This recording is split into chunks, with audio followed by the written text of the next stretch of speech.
पंजाब केसरी में आप सबका स्वागत है। हरियाणा सार्वजनिक उपक्रम ब्यूरो के चेयरमैन सुभाष बराला जी, जो पूर्व बीजेपी के प्रदेश अध्यक्ष भी हैं, आज चंडीगढ़ में मौजूद हैं। इनसे बातचीत करेंगे कई अहम इश्यूज को लेकर। बराला साहब, आपका स्वागत है पंजाब केसरी में। धन्यवाद। बराला जी, राजनीतिक सवाल सीधा पूछूंगा आपसे। जिस प्रकार से हरियाणा में कांग्रेस के अंदर भारी फेरबदल हुआ है, कांग्रेस संगठन में एक अध्यक्ष, 4 कार्यकारी अध्यक्ष, ऐसा एक्सपेरिमेंट पहले पंजाब में भी हुआ था कि एक अध्यक्ष 3 कार्यकारी अध्यक्ष लगाए गए थे। देखिए, सबसे पहले तो एक बात ध्यान करने की है धरणी जी, जब इस प्रकार का कोई आप बदलाव करते हैं वो आप अच्छे के लिए करते हैं। आपने पहले भी बदलाव किया। कुमारी शैलजा जी बहुत वरिष्ठ नेता, कांग्रेस पार्टी की, कई बार की सांसद, केंद्र में मंत्री और कांग्रेस के संगठन के आधार पे काम करने वाली, उसको आपने बनाया। उससे पहले एक युवा नेता अशोक तंवर को आपने बनाया, जो राहुल गांधी जी की टीम का अहम हिस्सा अपने आप को बताते थे। दोनों आपके फेल हुए। अब आपने फेलियर तो शुरू में ही स्वीकार कर लिया अपने प्रदेश अध्यक्ष उदयभान जी का, जिनको मैं बनने पर उनको मैं बधाई भी देता हूं, शुभकामनाएं भी देता हूं।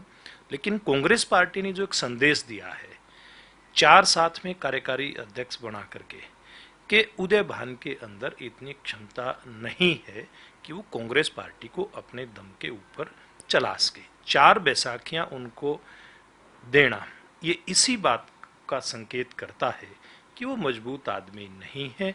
और मजबूत आदमी को प्रदेश अध्यक्ष कांग्रेस पार्टी का ना बनाना, ये किसके हित में है, ये कांग्रेस पार्टी के लोग बेहतर बताएंगे।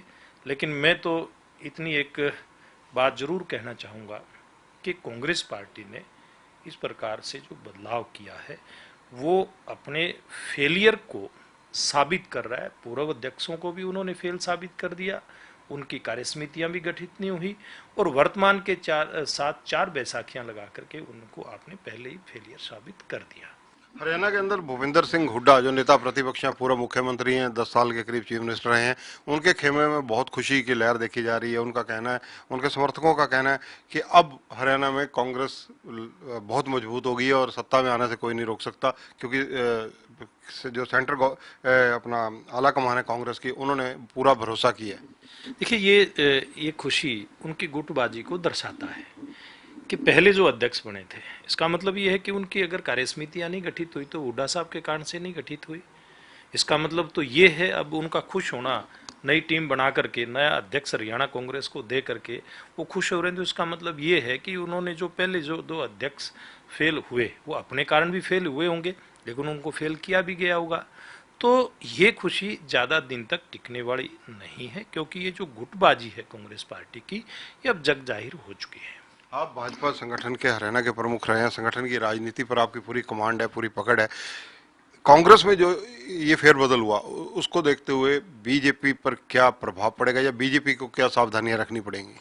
देखिए, इसका कोई प्रतिकूल असर तो भारतीय जनता पार्टी के ऊपर कोई पड़ना नहीं है, क्योंकि भारतीय जनता पार्टी की अपनी जो संगठनात्मक क्षमता है, भारतीय जनता पार्टी का अपना एक जो थॉट प्रोसेस है, भारतीय जनता पार्टी का जो अपना एक विचार है, भारतीय जनता पार्टी की जो अपनी एक नीति है, वो नीति, वो विचार पंडित दीनदयाल उपाध्याय के एकात्म मानव दर्शन से निकल करके आता है। इतना बड़ा विचार पूरी दुनिया में, मैं दावे के साथ कह सकता हूँ, मानव कल्याण का, जन कल्याण का और सबको साथ लेकर के चलने का किसी भी पार्टी के पास नहीं है। इसलिए भारतीय जनता पार्टी के ऊपर कोई इन चीज़ों का कोई प्रतिकूल असर तो पड़ना नहीं है।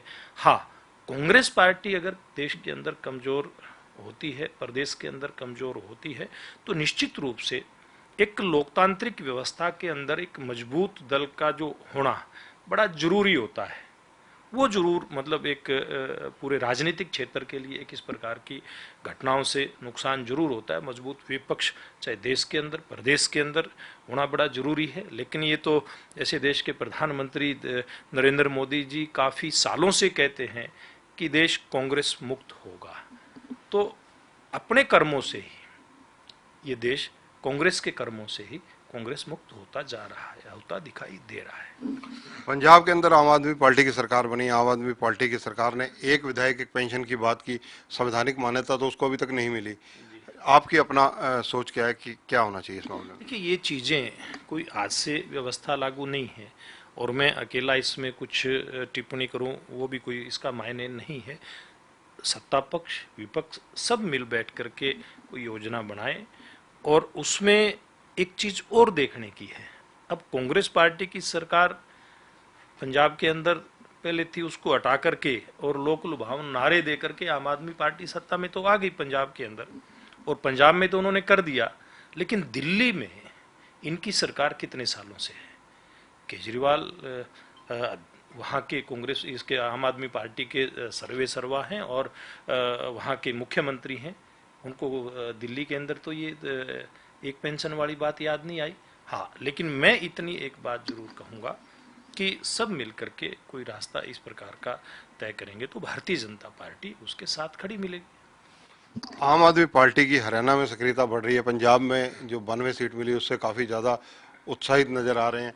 कई लोग उधर जा भी रहे हैं, चाहे वो उमेश अग्रवाल जी गए हों बीजेपी से, निर्मल सिंह कांग्रेस के पूर्व मंत्री रहे हैं, दिग्गज नेता रहे हैं। इस तरह कई नेताओं और लंबी फहरिस्त उधर जुड़ती जा रही है। इन चीज़ों को देखते हुए बीजेपी क्या कदम उठाएगी ताकि बीजेपी का अपना किला मजबूत रहे? देखिए, भारतीय जनता पार्टी मुद्दों पर आधारित राजनीति करती है। जन कल्याण जन सेवा को और देश कल्याण देश सेवा को आगे लेकर के चलने वाली भारतीय जनता पार्टी एक इस देश के अंदर अलग ही प्रकार के चरित्र का एक राजनीतिक दल है। जैसे मैंने कहा कि पंडित दीनदयाल उपाध्याय के एक आत्म मानव दर्शन और अंत्योदय को लेकर के चलने वाला दल है। लेकिन जहां तक आम आदमी पार्टी की बात है, चाहे वो दिल्ली हो चाहे पंजाब हो, लोक लुभावन नारे दे करके, झूठी बातें करके, झूठ फैला करके कितने दिन तक राजनीति आप लोग करेंगे? मैं समझता हूं सस्ते नारे और लारे तो कोई भी पार्टी दे सकती है, लेकिन समग्रता के साथ पूरे समाज को साथ लेकर के चलना, ये पूर्व में भी राजनीतिक दलों की जिम्मेवारी थी, वर्तमान में भी है, भविष्य में भी ये जिम्मेवारी रहेगी। हम अपनी सत्ता के लिए देश की प्रदेश की अर्थव्यवस्था को दांव पे लगाएं, मुझे नहीं लगता वो कहीं भी उचित है। जन कल्याण के काम तो भारतीय जनता पार्टी की सरकारें भी कर रही हैं। देश के प्रधानमंत्री नरेंद्र मोदी जी ने देश के गरीब आदमी के लिए आयुष्मान योजना बना करके 5 लाख रुपए तक का उसका इलाज फ्री में हो। किसानों को किस प्रकार से उसकी लागत जो मूल्य कहीं न कहीं बढ़ता है उसको रोकने के लिए 6-6 हज़ार रुपये उसके खाते में देने की बात हो। हरियाणा प्रदेश की जो हमारी सरकार है उसमें कितने ही जन कल्याण के काम मुख्यमंत्री मनोहर लाल जी के नेतृत्व में हुए हैं। आप इस प्रकार के काम करके सब लोगों को साथ लेकर के आगे चलने की बात करें, ना कि किसी एक विशेष वर्ग को लोक लुभावन नारे देकर के अपना वोट बैंक बनाए। ये किसी भी रूप में प्रदेश और देश के हित में नहीं है। अगर हरियाणा सार्वजनिक उपक्रम ब्यूरो की बात की जाए, सभी वित्तीय प्रबंधन आप दृष्टि रखते हैं, कैसे इनको सुदृढ़ किया जा रहा है और इसके लिए क्या गाइडलाइन जारी की गई? देखिए, जब मुझे हरियाणा सार्वजनिक उपक्रम ब्यूरो का चेयरमैन बनाया था तो मुख्यमंत्री जी के साथ हमने जिन भी विभागों के चेयरमैनों की नियुक्ति हो चुकी थी उनको, चेयरमैन को और उनके अधिकारियों को लेकर के एक बैठक की थी और उस बैठक में एक रोड मैप पर लेकर के हम लोग आगे बढ़े थे कि किस प्रकार से जो पिछले 5 साल में अलग अलग जो विभाग हैं, बोर्ड कॉरपोरेशन हैं, शुगर मिल हैं, उनकी बेहतरी के लिए काम हुआ था। बहुत सारे विभाग घाटे में थे, वो लाभ में आए थे। कैसे और अच्छा काम वो इस बार भी करें, इस बात के ऊपर प्रयास चल रहा है और अलग अलग विभागों की मैंने बहुत सारी बैठकें की हैं। उसमें पूर्व में क्या क्या हुआ है, क्या क्या उसमें और अच्छा होने की गुंजाइश है, उसके ऊपर लगातार हम लोग काम कर रहे हैं। और मैं समझता हूं कि जो एक टीम वर्क है, मुख्यमंत्री जी ने जिस प्रकार से हर विभाग में अच्छा किस प्रकार से हो, इस बात के लिए पूर्व में भी प्रयास किया और वर्तमान में भी जो हमारी टीम है उसको भी एक इस प्रकार की छूट दी है कि कैसे हम अपने विभागों में अच्छा जो हो रहा है उसको और अच्छा करें, कहीं कोई कमी है उस कमी को दूर करके उसको कैसे बेहतर करें।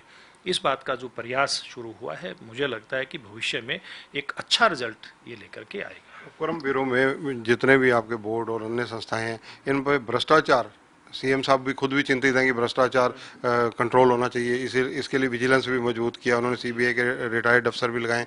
इनमें भ्रष्टाचार कैसे रोका जाए, कैसे और क्या फार्मूले लगाए जाएं जिसको जो मद्देनजर रखते हुए एक बहस आ रहे, जो भी भ्रष्टाचार करने की सोचे उसको कहीं ना कहीं ये डर हो कि कार्रवाई हो सकती है। देखिए, निश्चित रूप से भ्रष्टाचार पिछले काफ़ी सालों से अलग अलग सरकारों में एक बड़ा इशू रहा है, और हरियाणा में भी भ्रष्टाचार का आज से 7.5 साल पहले जब भारतीय जनता पार्टी से पूर्व की सरकारें थी, पूरा बोलबाला था।